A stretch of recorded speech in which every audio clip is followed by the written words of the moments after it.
last night, and this got me so mad. I don't know why. Susan Sarandon was on. And I'm a fan of Susan Sarandon, I guess. I mean, I certainly like her acting, and I've appreciated her activism. And I'm also excited to hear more people talk about Bernie, because I am, like I've mentioned many times, I prefer Bernie Sanders' issue set and policies over anybody else running in the race at this point, Hillary Clinton. But one thing that just set me off was this question right here. This is clip number 3. And I think Hayes was surprised by it too, frankly. Barack Obama is the one that Hillary Clinton cites all the time, who have done things to effectively rein in industries or reform industries that they've taken money from. I'd like to see it. that. No, I don't buy it at all, because she's been selling fracking all over the world. There's her talking about Monsanto and how clean, not talking about Roundup or what they put in it or what it's done to our economy. And they know that jobs are going out. Bernie doesn't voted against NAFTA. TPP or what, all these things coming up that they know affect their jobs, and she's not on the right side of that. She hasn't voted right. So what would make you think that once she gets in, she's going to suddenly go against? Now, listen, I don't really have a problem with anything she's saying up to this point. The promotion of fracking, accurate. TPP, certainly there's reason to be skeptical of Clinton's late in the game change, and I'd like to see a pledge that she's going to veto it.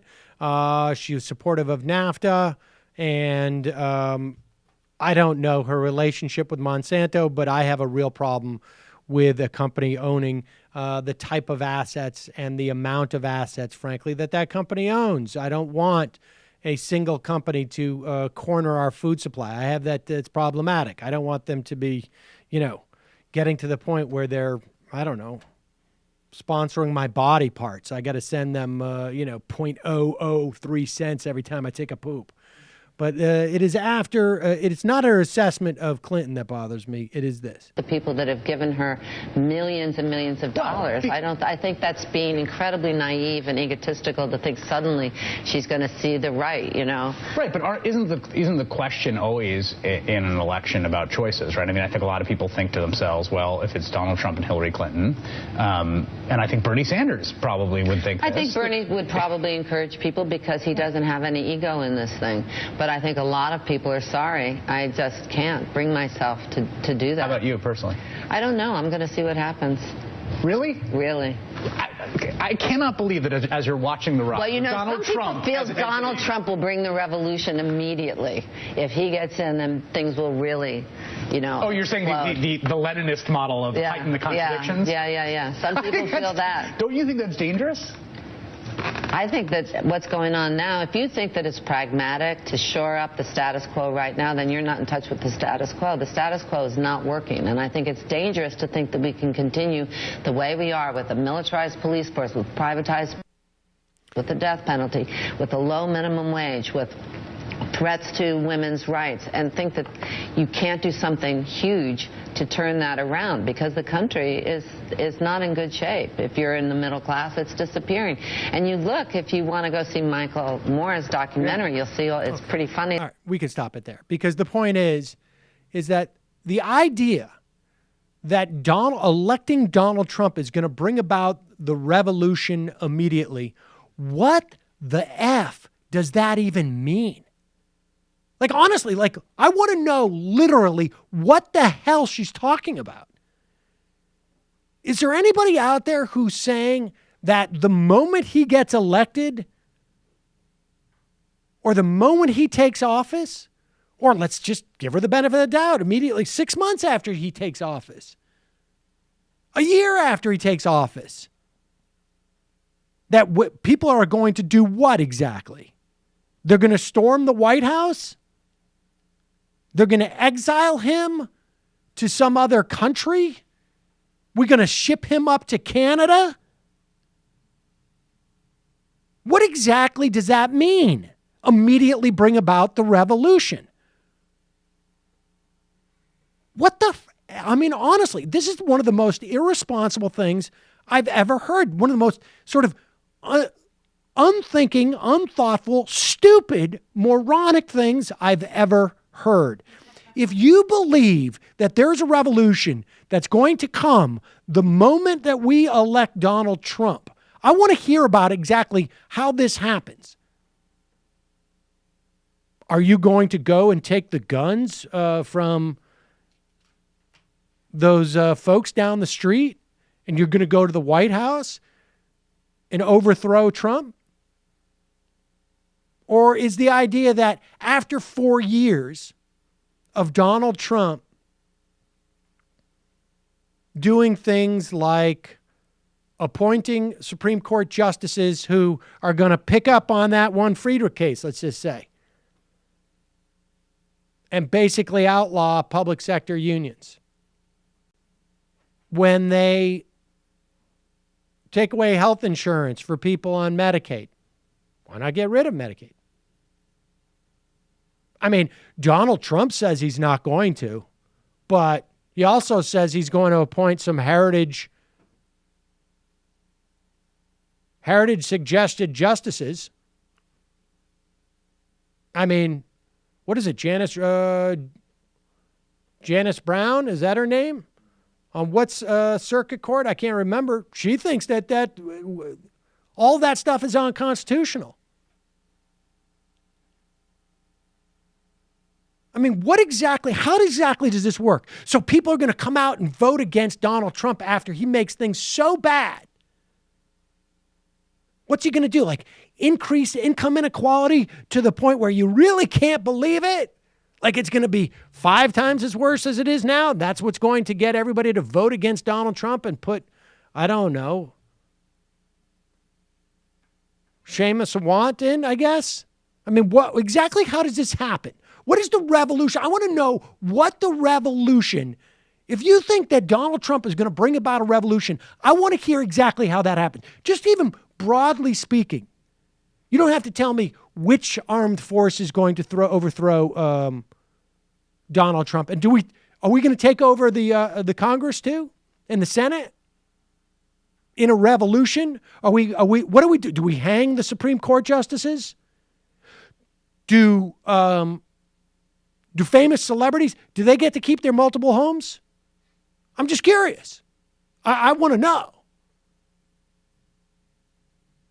I mean, the idea, when Bernie Sanders says he's trying to push for a political revolution, I think what he's talking about is people who are getting involved and going to elect him president,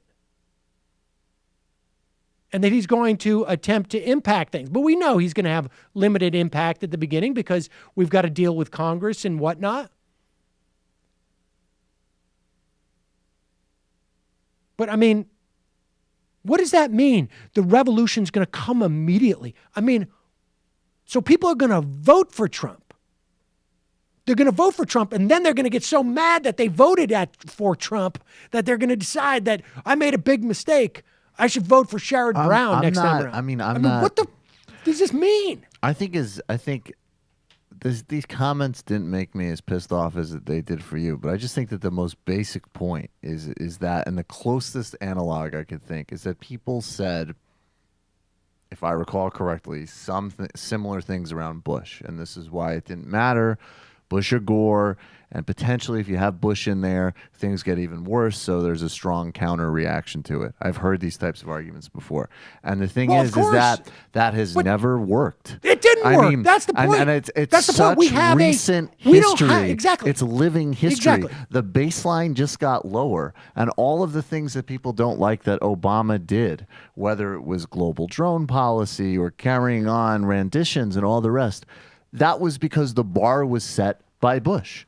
If Trump is president, just imagine the bar that's going to get set. And especially if you understand. But I would also add this. Am I the only one who sort of recognizes that, and maybe I don't know.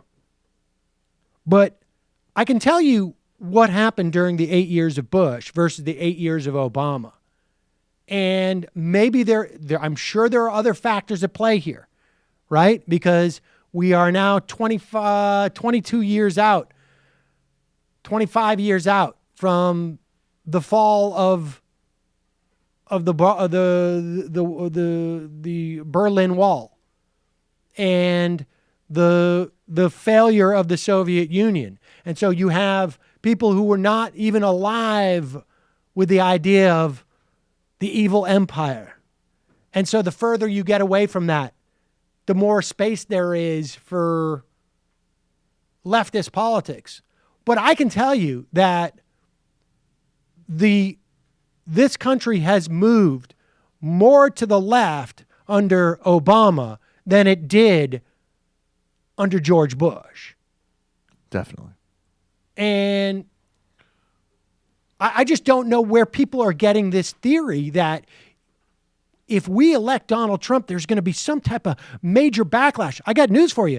There is a major backlash, and all that it does is it basically opens up space for things like, Bush went a little too far with privatizing Social Security, but the idea, it took 7 years from that. No, 8 years. No, 10 years. It took 10 years to get to the point where we should expand Social Security from that failed fight that we should privatize and cut Social Security. So the argument needs to be between people like us and people like Jonathan Chait, and people like Trump, and the Republicans need to be totally marginalized and not allowed to implement more damage on the country. Of course. And they open up. And again, think on a practical level. Could you imagine if you're a Muslim? And again, Ted Cruz or Donald Trump. It's not just Donald Trump. Just even allowing the possibility of that when you think of from the perspective of your fellow citizens here. It's just effed up. Who do people think they're going to run for office? Donald Trump won last time. That means my recipe for success should be doing the complete opposite. Right. Success. Like there is this notion that the Democrats are going to realize that if Hillary Clinton loses, the problem was that she wasn't to the left enough. No, the Democrats, the people who get to the point where they run for president, they're not going to be thinking that way. The idea is you build on what Bernie Sanders is. In the event that he doesn't win the nomination, you build on what he has built this far. You don't then you go on the offense. If Donald Trump is the president, I got news for you. We're not on the offense. We're on constant defense. Constant. Hi, I'm Sam Seder, and this is an Ann Coulter doll. You should not be immigrating here. Yeah. Stay in your country and hate us.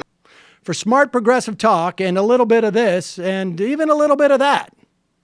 Mission accomplished.